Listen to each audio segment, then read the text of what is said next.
And here we go on a late Hey Mary Kay edition of the Orange and Brown Talk podcast. This is your Tuesday/Wednesday pod.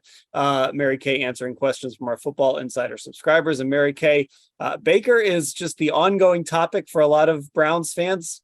Nothing is happening. He's still on the roster, and we're getting closer and closer to that mandatory minicamp now. We're only about 2 weeks away from mandatory minicamp in Berea, and that's when things would get a little interesting. So let's start with some Baker Mayfield questions. This is from Dave in Ashtabula. Hey, Mary Kay, if the Browns were to pay all of Baker's salary, could they get a second or third round pick from Carolina or Seattle, or even someone else in a trade if they had that trade partner even pay less, something like $1 million? Well, you know what? I mean, that's the big question mark here. Who is willing to give up what for how much money? And of course, the more money the Browns pay, the better the draft pick is going to be. But when a player is in the final year of his contract, a lot of times a team doesn't necessarily want to give up a very high draft pick for that player. So, they're just going to have to find a trade partner that is willing to do, like you said, one of those NBA style trades where it turns out to be sort of a salary dump for the Browns, and they acquire a draft pick.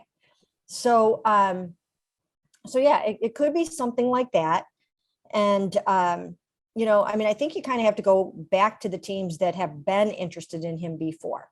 And those two teams are the Seahawks and the Panthers. And I think you just kind of have to keep working it and keep working it. There's no sense of urgency right now, and there's no real leverage right now.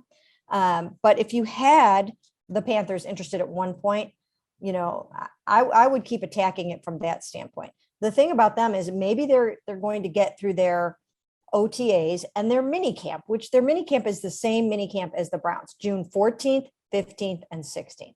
In that mini camp, you will have, the most 11 on 11s that you've had so far in these OTAs. And they'll have a better idea of what Sam Darnold looks like and what even Matt Corral looks like. If it looks to them like they want an upgrade at quarterback, they might get more motivated after that. And if the Browns really want to get more motivated to unload Baker, then maybe they will be willing to pay more of that salary. But they're not going to just do something for the sake of it. They have some options. There are just different ways they can go about their approach to the next couple of months. But it sure is interesting, and it is about to potentially get a little weird.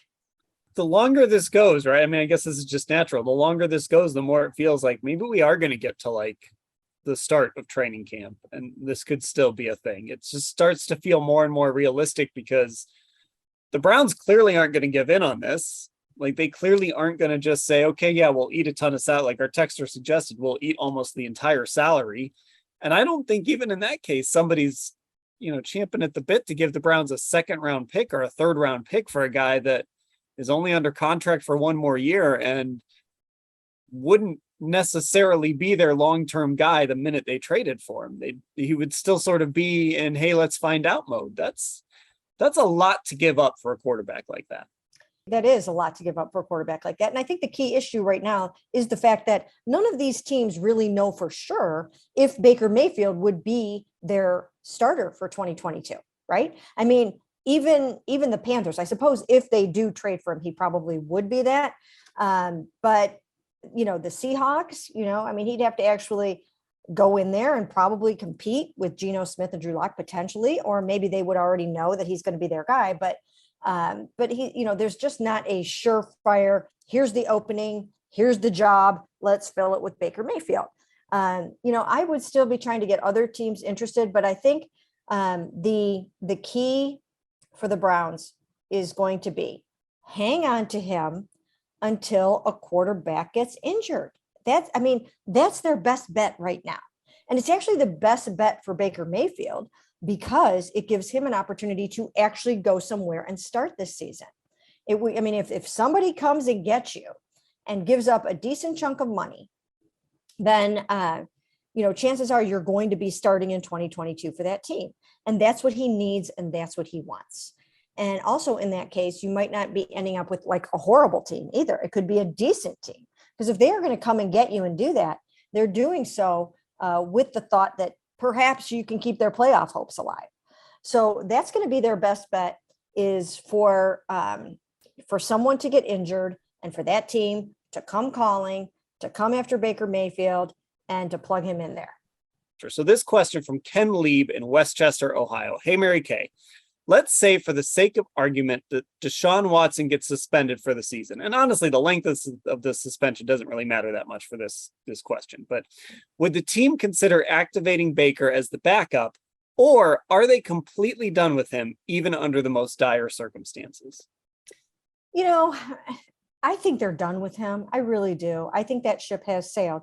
And I think it has sailed in large part because when he had the opportunity to come back here and start the 2022 season for them, when Deshaun Watson basically, or so we all thought, turned them down, Baker raised his hand and said, get me out of here. I want to be traded. The relationship has deteriorated to the point where we cannot go forward. So I think that was a deal breaker. And I don't think he's going to take another snap for the Browns because of that.